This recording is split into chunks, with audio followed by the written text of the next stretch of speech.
evening, friends and neighbors. Or shall I say this afternoon? Welcome back to the Detroit Tigers franchise on MLB the Show. I am your host, longtime listener. Be sure to drop a like, hit the subscribe button, and comment below. Before we jump into the episode, some of the moves that we made in the offseason put us in trouble in terms of our budget. And a big chunk of that cash that we're spending is going toward Javi Baez, who really for the last couple of seasons hasn't been as good. This is where he kind of peaked out for us was the first season that we played. He was good that year. Then he kind of struggled a little bit. The power numbers were down, the average was down. Then last year, the average came up a little bit, but still not that great, and the power numbers cut nearly in half. And, to start this season, if you just kind of look here, his OPS is pretty much in line with what he had been doing over the last couple seasons. He's still stealing a couple of bases for us. He hasn't been that bad. But honestly, you look at his attributes, his vision and discipline are an issue. And his arm accuracy is an issue. He gets a lot of errors because of that.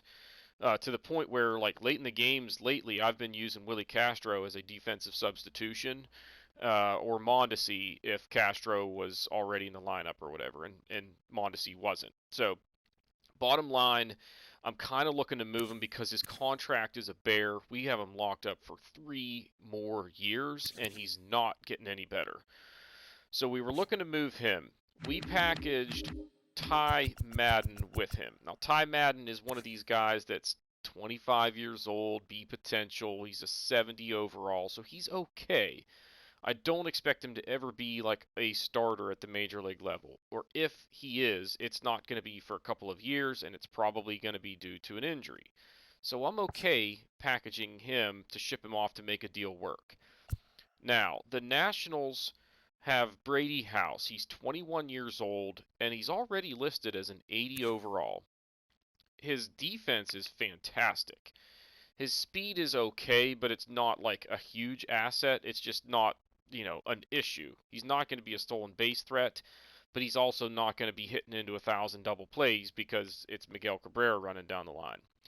So you combine that with the fact that his vision and discipline are actually pretty good for his age, and his contact against righties is pretty solid. Every other attribute is okay. So this is, a player that I don't expect him to come in and be fantastic right now, but I can bring him in. Willie Castro is swinging the bat really well. So we're going to make this trade, and then I'll kind of explain some more of the logic behind this. So let's go in now, and we have to deal with our roster. So we fixed the cash flow situation, as you can see right here. No longer in the red. And then if we go to our lineups, the everyday shortstop is now going to be Willie Castro, and he has been swinging the bat very well for us. So I'm hoping that this is the year that he kind of, puts it all together offensively and at least can hit righties well enough to stay in the lineup when we're playing righties. Because I don't have a huge use for Brady House except for a backup. And the good news is, even though he's right-handed, he actually hits righties pretty well. So if Castro gets tired, I'm okay plugging House in for a game or two, and we keep going from there. Mondesi has been struggling, so this is a guy that he doesn't play second base, supposedly, so that's kind of frustrating. But Jonathan VR can. I can shuffle guys around and make that work. But I feel like that's a trade that absolutely helps us right now because Castro is arguably the better shortstop all around, both at the plate and defensively, because even though his fielding and reaction aren't quite as good as Baez, he's not going to make throwing errors. He's got decent speed anyway, and he's definitely going to hit lefties pretty well for us, or at least he should. So that's the decision that we made on that front. I've got to come in and just pop somebody in here, but it really doesn't matter what the lineups are against, no DH, because that will never happen. And now against lefties, Castro goes to left field. So this is an opportunity to actually get this kid some reps instead of Mondesi, and I think it's a good idea. I want to have him in the lineup to see what he can give us, but I'm going to switch VR and House just to put the veteran there in the 7 slot. In fact, I should probably move Stevenson up. Let's do that. And then last but not least, just go like that. Doesn't matter. So that's that.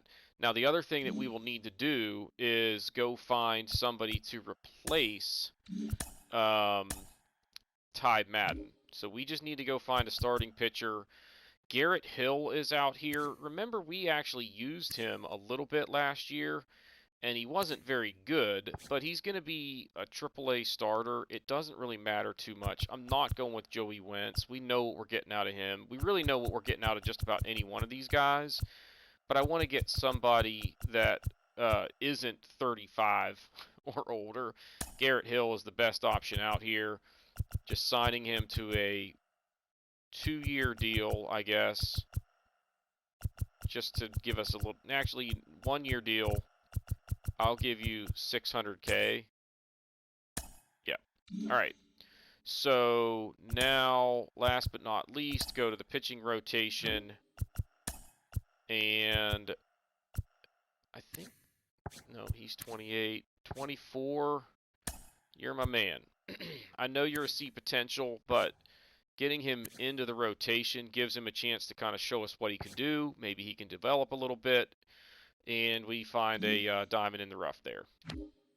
So, the other thing that I will show you before we go on to the next ball game is right here. Casey Mize, if we look at the box score, pitched a no-hitter against the Milwaukee Brewers. So a matchup of last year's World Series, and he went out, struck out 8, walked a pair, did not allow a hit, and picked up his 3rd win of the season. So that's noteworthy. Other than that, I think we're ready to go here. We're 22-21. The White Sox are hanging with us. They've won 8 out of 10 to get it to within a game. We're going to be taking on the Rays in Tampa, as it's going to be Skubal versus Rasmussen. So sit tight, and we're going to be heading out to Tropicana Field. And here we are at the Trop. It's going to be the Rays hosting the Tigers. The Tigers coming into this one 22-11. The Rays hovering there around 500, looking to try and get their season on track. As it's going to be Drew Rasmussen going to the mound for them. But first, we'll look at the series recap. The Rays take game 1 6-4. Tigers bounce back with a shutout victory, 7-0 in Game 2. So we've got first pitch of the rubber match coming up, and here's a look at the numbers for Rasmussen, making his first start of the season. He's worked 24 innings so far this year, 18 hits, 14 walks. That's an issue, so we'll see if command is a challenge for him. But the ERA is pretty solid at 2.25. And we get ready now for the first batter of the ballgame. Riley Green, 1-2, fastball up and in. He could not stop the check swing, and he's down on strikes to start the ballgame. Then it's Andrew Benintendi, 3-1 slider, misses way high, and it's a 1-out walk for the Tigers left fielder. Next batter, Rafael Devers, 2-2, curveball just low, but he couldn't check the swing, and he's down on strikes. And now 2 down for Spencer Torkelson. Back up the middle, that ball is a diving stop at second, flips to the bag and gets him. What a play at second base. To end the inning, the Tigers are held scoreless. And now look at the starter for the Tigers. It's going to be Tarek Skubal on the mound today, making his 7th start of the season. The ERA is solid at 2.36, but the whip at 1.51 is definitely an issue. It's not necessarily walks, but a lot of hits given up. First batter, Mario Mota down the third base line, backhanded by Devers, jump throw to get him, nice play, and a 1-pitch ground out to start the ball game. And now a look at the Rays lineup. They've got some definite danger in the middle of this lineup with Franco, Soto, Zunino, Rosarena, and Vaughn all in the middle. You highlight the numbers there for Adam Duvall, sitting on 214 career home runs, but a rough start for his season. Now 2 outs in the inning. Juan Soto rips one to right that just barely stays in the yard, goes off the top of the wall. If he elevates that ball another inch, it's probably out of here. But instead, it is a 2-out double and a runner in scoring position for Mike Zunino. 1-1 pitch, fastball inside, lifted into center. Green is under that one, and that's going to do it for the Rays. And we are scoreless after 1 here in Tampa. Now on to the top of the second, one away for Austin Meadows. Throws him with a slider. That was actually a mistaken location there, but it's the third strikeout for Rasmussen. Now on to the bottom of the second. A Rosarena blown away by a 95-mile-an-hour fastball from Scooble.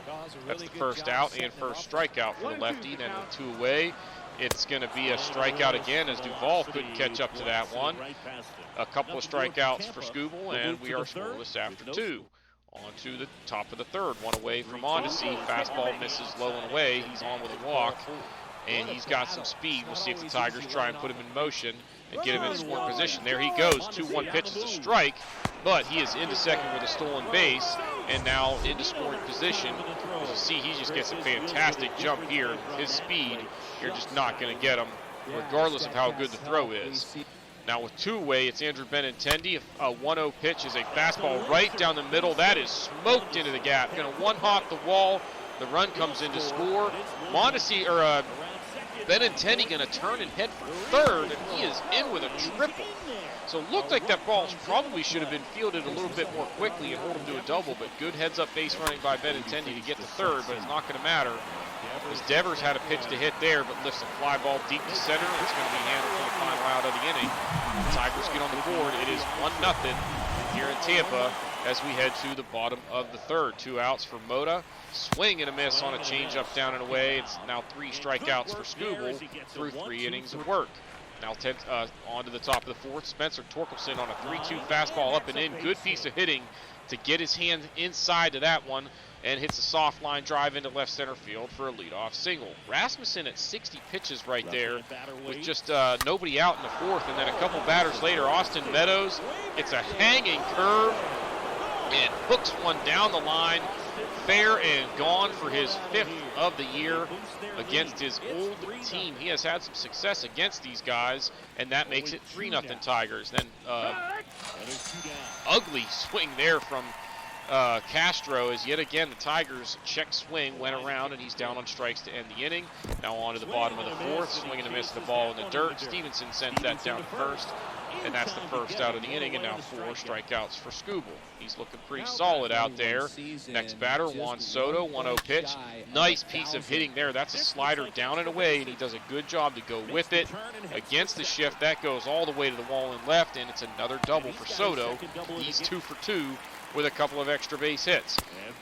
Next batter, actually with 2 away, it's a Rosarena missing, watching a fastball miss off the plate away to make it first and second for Andrew Vaughn. 1-0 pitch to him is off the end of the bat, soft grounder to third. Devers sends it over to Torkelson to end the inning, and 4 scoreless innings of work for Tarek Scooble has the Tigers out in front 3-0 as we head to the 5th inning. Rasmussen still out there for the Rays, 1 out in the inning. Riley Green got a changeup right down the middle. He stays hot and rips a base hit into right field for a 1-out single. And that's going to do it for Rasmussen. He was at 83 pitches at that point, just 4 1/3 of work for him as he yields to the bullpen. And it's going to be right-hander Felix Pena coming on, making his 13th appearance of the season, 2.51 ERA, 14 1/3 innings of work. Better against lefties than he is against righties, which is interesting as a right-handed reliever. 2-2 pitch to Devers with 2 outs. That ball is going to get down and past the tumbling center fielder. So Riley Green is going to be able to come all the way around to score. It is a 2-out RBI double for Devers, and make it 4-0 Tigers now here in the 5th inning. Inning not over yet though, but Spencer Torkelson could not stay back on the hanging slider there. He's down on strikes to end the inning. Tigers get 1 more, and it's now 4-0 as we're halfway home. Rays got to get the bats going, just 2 hits to this point, but with 2 outs, that ball up the middle. Scooble knocks it down, gets to it, fields and throws to first to get the out, and he sets them down in order in the 5th. It's 4-0 now as we head to the 6th. Austin Meadows, 1-1 pitch, is going to be hit hard on a hanging slider. That's going to get through the shift and into center field for a 1-out single. So he's got a couple of hits on the day. Then Willie Castro staying back on a changeup, smokes one up the middle. Back-to-back singles for the Tigers, and it's now first and second, one away. Brings up Adalberto Mondesi with two-way, a 3-2 changeup. Had him out in front. He just hits a soft comeback from there. Pena sends it to first to get him. Tigers strand a couple.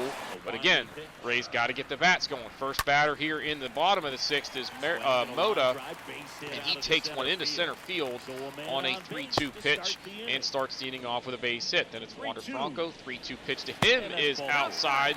So now first and second, and the heart of this order coming up. Juan Soto already a couple of doubles today, so a huge opportunity for the Rays, but a 1-0 fastball. He kind of helped Skubal there, went after a pitch down and away, and hits a soft comebacker. That'll act as a sacrifice, but now second and third, one away, and it's going to be Mike Zunino. 1-2 pitch is in the dirt. He chased after the splitter, and they send it down to first to get him for the second out of the inning, and now a chance to get out of it. Arozarena, he went after one in the dirt as well, could not hold up.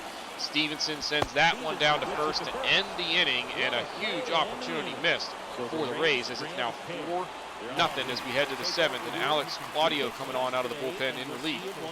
He is also making his 13th appearance of the year, 14 innings of work and an ERA south of 2, as he has been very sharp for this team. A guy that doesn't really throw very hard but avoids hard contact. But the first batter is Riley Green, a little bit of lefty-on-lefty crime. Good to see from Riley Green that he's able to connect to get a base hit against the lefty.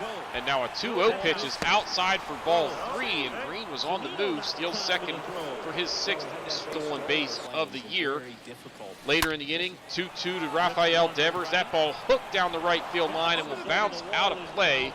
It's going to be a ground rule double, makes it 5-0. As you see, this pitch was down, but he's able to get to it, hits it hard, and this just takes one hop into the out-of-play area there for the ground rule double. Now it's 2 away for Jonah Perez. That ball down the right field line and gets down. Devers in to score. It's now 6-0 Tigers after the 2-out RBI knock from the young first baseman. On to the bottom of the seventh. Tarek Skubal back to work. Gets Andrew Vaughn swinging for the first out, and now 7 strikeouts for the lefty. Then it's Adam Duvall, swing and a miss on a splitter down and away, make it 8 Ks for Skubal. He's at 88 pitches there with 2 outs in the 8th, or in the 7th. He's going to go back out there for the 8th with 2 away. That ball lifted into left center field. Long run for Jordan Luplow, but he gets there. And how about 8 scoreless innings of work for Tarek Skubal? Now we go to the 9th. Chris Ashton on to try and finish it off, and he is going to get it done. The Tigers with back-to-back shutout victories against the Rays to come back and take the series after dropping the first game, as they win this one 6-0. And a look at the box score: 10 hits, 2 walks, 7 strikeouts for the Tigers. Solid days for Green, Devers, and Meadows, each with 2 hits apiece. 2 RBIs for Devers and Meadows as well. Devers with a couple of doubles, Benintendi a triple, Meadows his 5th dinger of the year. Benintendi and Perez also each had an RBI in this one. Stolen bases for Mondesi and Green. Skubal goes 8 innings, 4 hits, 2 walks, 8 strikeouts, and gets his 3rd win of the year. Ashton gave up 1 hit but struck out a pair as he finished off the Rays with a scoreless 9th inning. Now we'll look at the numbers for the Rays offensively. Just 5 hits, 2 walks, and 10 strikeouts. 3 for Adam Duvall, who went 0 for 4 with a hat trick. Soto was 2 for 4 with a couple of doubles, but not a whole lot else to say about the offensive performance in this one. Rasmussen ends up going just 4 1/3, 4 hits, 2 walks, but 4 earned, and gets saddled with his first loss of the season. Also struck out 4 batters. Pena, a good job, an inning and 2/3 scoreless. Claudio gave up a couple of runs in the 7th inning, and then Romero and Thompson pitched scoreless 8th and 9th innings respectively, but it wasn't enough. The Tigers take this one 6-0 on the road.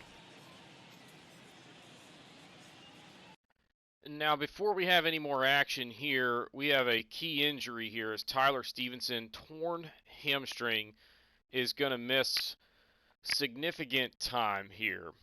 So, obviously, it's bad news. We're going to have to make a move on the roster.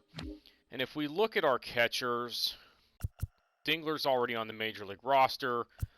The next option down is Sam Huff. I really wasn't hoping to have to call up Luis Pinheiro this season, but he's arguably Major League ready anyway, and he is absolutely on fire. He's hitting .311 with 8 home runs and 27 driven in just 106 at-bats so far this season at AAA. So he's on the 40-man roster. He is the obvious choice to just call up. The next, I guess, transition here is that we'll move this guy up to AAA to give us a couple AAA catchers. And we actually have an issue on the roster where we don't have very many options as far as infielders at the minor league levels. So, like, even if I go here, I'm not going to get too much into it, but bottom line is we have to figure out a way to get a few more infielders on the roster because we're kind of hurting at AA. Not that I really care that much, but it's just something that kind of irks me a little bit. Another decision that we had to make is we sent Matthew Boyd down. He was just awful. I mean, 13 innings, 6 home runs, and 18 earned runs, and he's just getting shelled. 22 hits and 9 walks in 13 innings. He was just really, really bad. So we sent him down. Matt Manning was pitching really well at AAA, which we can't see now, but he was, like a 1.17 ERA and a whip down around 1 as well. So we now have 2 right-handed long relievers at the major league level. But, the key to this little update here is that our catching situation is now a little bit different with Tyler Stevenson on the DL for a while. So it'll be Pinheiro jumping in to start pretty much against both righties and lefties. He's better against lefties than he is against righties. So hopefully this works out and he continues to swing the bats well. He's not super polished against right-handers, but he definitely has pretty solid attributes to face lefties. Now, we're at 41 games so far this season. We're going to simulate until we're basically ready for our next ball game, and then we will jump in and cover a review of stats, standings, etc. So sit tight, and we'll be back in a second. All right, here we go. We're actually going to start, as usual, with the American League East. We're going to look at the standings. It is the Blue Jays, 28-17, 3 games up over the Yankees. Red Sox not looking very good. The Tigers, a 3-game edge over the White Sox in the American League Central. It's not really close beyond that, and the Royals are just atrocious. The Rangers and Astros tied at 28-17 apiece, so we've got the best record in the American League. More to come on that. The wild card is looking like Rangers and Astros with the White Sox still in the mix, not far behind. Yankees in it, Mariners in it. You could say basically as far down as the Rays, still a fighter's chance, but we're a quarter of the way through the season. You kind of know how things are going to go at this point in the year. The Braves are 31-13, a game better than us for the best record in baseball. The Mets 25-18, but 5.5 back. Marlins and Phillies aren't that bad, and the Nationals 5 games below 500.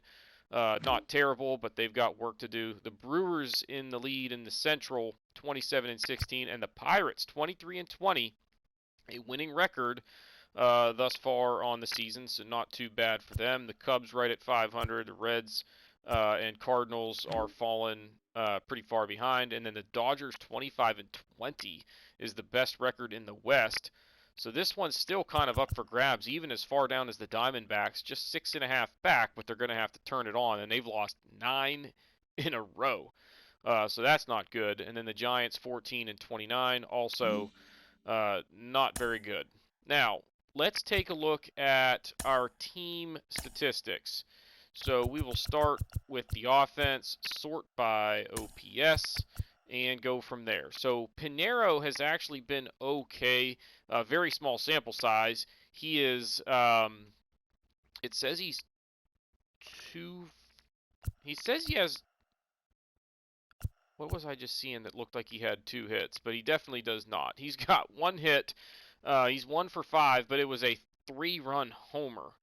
But again, small sample size, not too much to worry about there. Riley Green has been outstanding. He is hitting 355 with 7 home runs and 7 stolen bases. Akil Baddoo, the average is down, but the OPS is very good. He's got 3 stolen bases. Willie Castro has been outstanding, hitting 313 with 3 home runs. No stolen bases yet for him, but even though he's got pretty decent speed, his base running ability is not the greatest, so I don't run with him a ton. Tyler Stevenson was doing pretty well before he got hurt, hitting 262 with 5 home runs. Um, we'll hopefully get similar kind of production out of Pinheiro. Torkelson, I want this average to come up, but the power numbers are fine. 9 home runs a quarter of the way through the season. He's tracking for over 30. I will take that every time. Benintendi, uh, having a little bit of a rough go over the last few weeks, and his average has dipped. He was up around 300. It's down to 262, but I'm ultimately not too worried about him. He's been Mr. Consistency since we've brought him over. Devers is starting to swing the bat pretty well. The power number's not quite there with just 5, but the average is okay. OPS is a little bit lower than where we want it, but he's not hurting us. Mondesi has started to swing the bat well. He's got 14 stolen bases. I'm pretty sure that's the best, at least in the American League. And he has 6 home runs, which is a little bit uncharacteristic for a guy like him. He's got more than Devers and Benintendi. But nonetheless, he's doing okay. I want to see that average continue to creep up, but we'll take it when he's an elite defender as he is. And then Brady House, he's got 5 home runs, but the average needs to come up, as does the on-base percentage. But he's young, not real worried about this guy. We traded for him kind of knowing that he still needed to develop a little bit, but he's going to have to do it at the major league level. Austin Meadows has probably been one of our biggest appointments on the team this year, hitting just 206 with 5 home runs. He just needs to be better, plain and simple. Jonah Perez has 9 home runs, but he's hitting 198, and he's batting like in the heart of the lineup, like 4th or 5th most of the time. I need him to be better. But again, not super worried about him. He was really good for us last year when we asked him to kind of step into a starter role. So just give him some time. Hopefully he gets it going. Jonathan VR has been okay, but nothing special. No power from him this year. Jordan Luplow has been a disappointment as well, hitting just 219, no home runs and 32 at bats.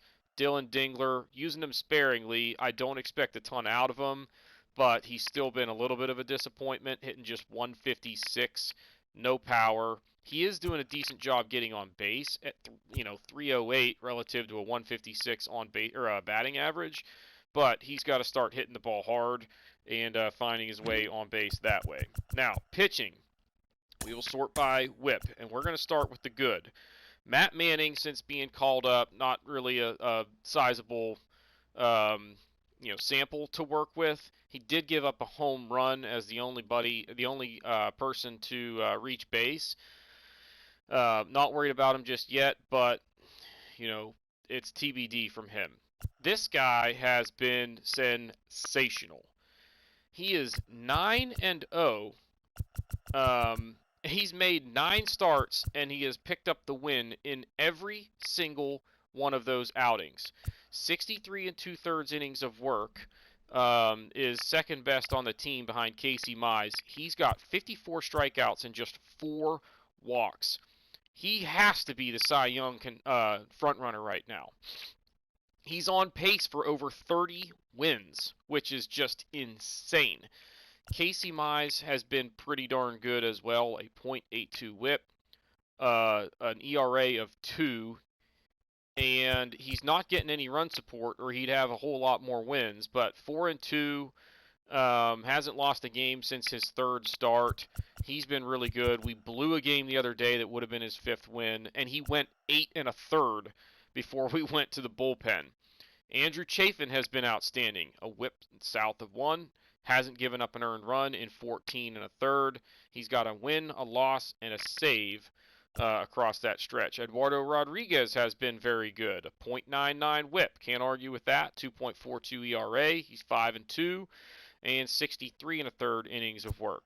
Gallegos has been it's been interesting because he's either been like shut down or blown save. And he's only blown a couple, but it's like the year that we had with Andrew Chafin a little while back where he was outstanding, except every once in a while he would just, throw a dud up there and get rocked and blow the game for us. But all in all, I'm pretty satisfied with what he's given us so far. If he keeps that whip where it is, he'll be just fine. Jackson Jobe. Walks are still an issue, but he's not giving up a ton of hits, and the strikeouts are actually up. His ERA is fantastic, and he's 5-2.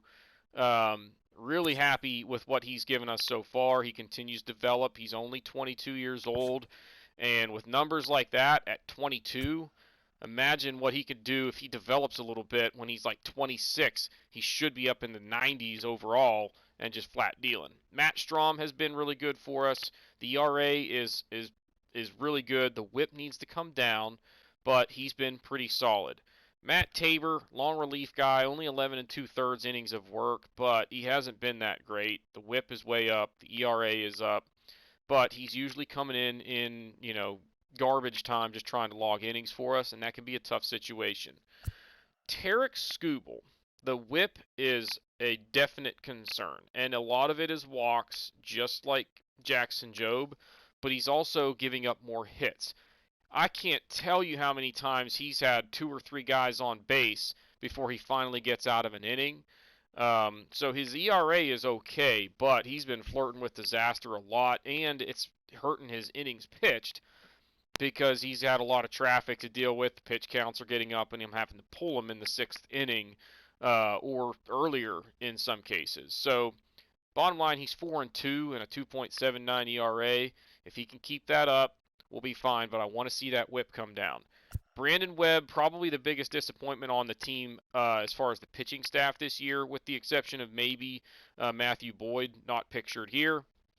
But he's still striking out a ton of guys, but he's walked 8 in 12 2/3, and his walks per 9 rating isn't the greatest, but it's going down as a result of how he's pitched so far this year. So, and his overall, or his potential has dropped from an A to a B. That is not good. Either way, I still expect really good things from this guy in the future. I want to see him start to pitch better this year. Same with this guy right here. Ashton has been really good at times, but giving up too many hits. The walks are not an issue. 3 through 12 2/3. He struck out 17, which is on par with what Brandon Webb has done. So he's been okay on that front, but the ERA is up, the whip is up, and we just need to do better there. So that's a look at stats and standings. Let's go ahead and take a look at all-star voting and just see how we're doing. How about 4 starting pitchers in the top 5 of all-star voting? And Pablo Lopez, deservedly so, is at the very top. Barrios has 7 wins, so he's, doing a pretty good job holding pace, but Pablo Lopez is just relentless right now. The only one not on this list is Tarek Skubal, and he's way down here. So he's not going to get there unless he really gets hot. But how about Spencer Turnbull way up here? Interesting. But again, 4 of the top 5 vote getters in the All-Star voting is just absolutely bonkers. Relief pitchers, nobody. Closers, Gallegos is 5th. And look at this, Andrew Chafin is 6th. Even though he's not going to get any saves or whatever, but he's just been really good, and he's listed as a closing pitcher, so he's getting some love. Catchers, Tyler Stevenson was in the mix, I guess, but he's obviously not going to make the All-Star team now. First base, Spencer Torkelson is, what is that, like 7th. Not having his greatest year, but the power numbers are there. If he can start to get the average up and rack up some RBIs in the process, maybe he fights his way up close to an all-star bid. Second base, we're not going to be there. Although Willie Castro is listed as a second baseman. He's playing shortstop for us. Where is Adalberto Mondesi? Or is he listed as a third baseman? I think he is. Yeah, and there he is down here behind Devers. mainly because the stolen bases are really impressive. But Devers not having the greatest year. He's got to get the power numbers up, or he's not even going to have a chance. Shortstop, we're not going to have anybody here because we don't have a registered shortstop other than Brady House, and he's obviously not a all-star contender. Left field, Benintendi is 5th. Center field, how is Riley Green? Well, okay. I mean, Cedric Mullins is hitting 290, but he's got two more stolen bases, and the power numbers are better, the RBIs are better. I can't argue with that too much, but Riley Green has just been outstanding this year. So, I really want to see. Yeah, look at his attributes. The contact is shooting up against righties and coming up a little bit against lefties, which is a very good sign because I want to get him to where he can play every day. I at least need him to be able to have that contact rating in the low to mid 70s to justify that because I'm not putting him in there if he's going to hit 260 with no power. I can go find somebody who can be more productive. Right field. Who's our right fielder? Austin Meadows. Where are you, man? Way down here. Oh, yeah, he's hitting 206 with 5 home runs. Not going to cut it. We don't really care about the National League, but we do at least want to look at... we don't need to look... Well, yeah, let's look at the key award front runners for right now. It would be Matt Chapman getting the MVP. The Cy Young would go to Lopez. I'm not surprised by that. Arias would get the batting title. We'll see some of that in a second. Hendricks would get the reliever of the year. Rookie of the year would go to Jeter Downs. And Bryant Packard was a Tiger. They took him by way of the Rule 5 draft. Jeter Downs hitting 398. How about that? Something about a guy named Jeter playing shortstop for the Red Sox just rubs me the wrong way. In the National League, Richie Bonds. Doesn't look like there's any relation to Barry, but he's hitting 338 with 3 dingers for the Nationals. Pretty solid for the rookie left fielder. Reliever of the year would be David Bednar for the Pirates. That's pretty interesting. He is an 84 overall. That's actually not that bad. Brian Reynolds hitting 354 would get the batting title, and the Cy Young would go to Corbin Burns. So let's kind of see why some of those guys are in the lead. So 383 for Arias. Pretty darn good. Doubles, Riley Green. Triples, Willie Castro is tied for second. 21 home runs for Juan Soto. And remember, we're a little over a quarter of the way through the season. So he is on pace for a monster season with that many home runs. But I mean, look at his attributes. That's just stupid. He's got 45 RBIs. What's his batting average? 297. So he's not in the hunt for a triple crown unless he can really go on a run collecting some hits. Chapman, 37 runs. Mondesi has the most stolen bases. There's Riley Green, tied for 5th. Don't really care about walks. On base percentage is Arias. Mike Trout looks like he's having a pretty decent season. He's still a 97 overall, and he's 33. But obviously, we've kind of looked at this before. Injuries, he's not going to get, he's probably going to be a Hall of Famer. But it's, if he gets hurt, 400 homers and 1,800 hits is like, yeah, maybe. He's got 250 stolen bases. And a very good defender. I would still vote to put him in, but anyway, we'll keep an eye on that. There's Riley Green, 4th best on that list. Chapman has the best slugging. Soto not far behind, and there's Riley Green, 4th on that list. Batting leadoff, gotta like that. 3rd best in the OPS category as well. Lopez the most wins with 9, a couple guys with 7. Hendricks the most saves. There's Gallegos with 12. And we actually have snaked a couple of save opportunities away from him to give either Chafin or Webb chances to pick up a couple of saves here and there. A lot of it just depends on the situation, how far we're ahead, where they are in the lineup, lefty-righty matchups, etc. ERA, Jackson Jobe, best in the American League. And we've got the top 3 and number 7 on that list. And I'll bet Tarek Skubal's not that far down. Yeah, 14th. So that is very impressive from our starting rotation. And we knew our starting rotation was going to be pretty good this year, but I would not have bet that Jackson Jobe would be on the top of this list.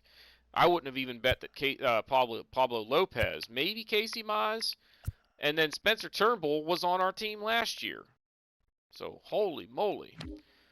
Shutouts. Casey Mize has a couple of them. Rodriguez has one. Strikeouts. There's Mize, 4th. Rodriguez, 5th. And Lopez tied for 9th. Not that bad. Mize with 2 complete games. Lopez has one. Rodriguez has one, and that's it. Innings pitched. We've got 3 of the top 4. So, again, very good production from our starting pitchers. Pablo Lopez, the least amount of walks in the league, probably a big reason for his success. His whip is the best in the league. Casey Mize is second best. Like, this is just insane. There's our Rodriguez in the top 10. There's Jobe, 12th. Like, just bonkers. And yet, somehow, I don't have the best one here. It's Dylan Cease. This just does not make sense to me, guys. I cannot figure out this statistic for the life of me. I mean, he's been okay, but he's 5-2.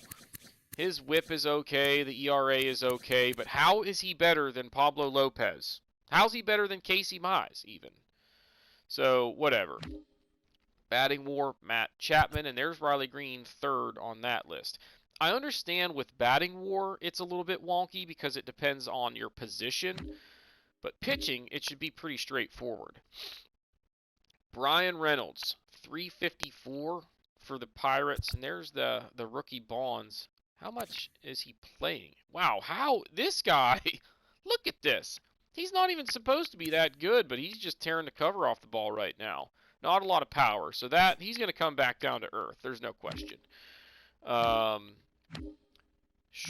with doubles. A couple guys with 4 triples. Castellanos. You got a trio of guys with 13 dingers. Bryce Harper, most RBIs and runs scored. Nicky Lopez, 12 stolen bases. Matt Olson, who cares about walks? Acuna and Harper pretty much tied for the best on-base percentage. Harper the best slugging, best OPS. Mike Soroka, actually a bunch of guys with 6 wins. Ian Anderson, no loss. Okay, there's a bunch of guys with 12 saves. ERA is a tie between Rogers and Ohtani. Shutouts. Corbin Burns has got 3. Shane Bieber, 74 strikeouts. How is this guy leading the league in strikeouts again? Like, his Ks per 9 is 79, which is good, but it's not what I would call, like, elite.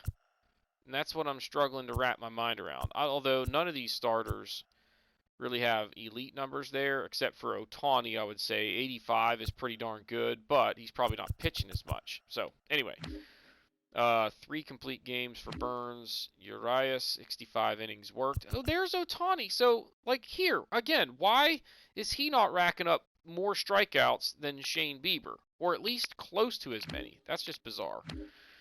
Ohtani has the best whip. Soroka right there behind him. Brandon Woodruff, the best pitching WAR at 2. Acuna, the best batting WAR at 3. So that's a look around the league at stats, standings, etc. The next game that we play is going to be Jackson Jobe on the road against the White Sox, who are just behind us in the division. So it's going to be an important game. At this, juncture of the season, but still a long way to go. Tigers are, in general, off to a really good start, with the only, negative so far being the fact that Tyler Stevenson is going to be on the DL for a while. But that will do it for this episode. If you haven't done so already, please be sure to hit the like button, hit the subscribe button, comment below, and we will see y'all next time.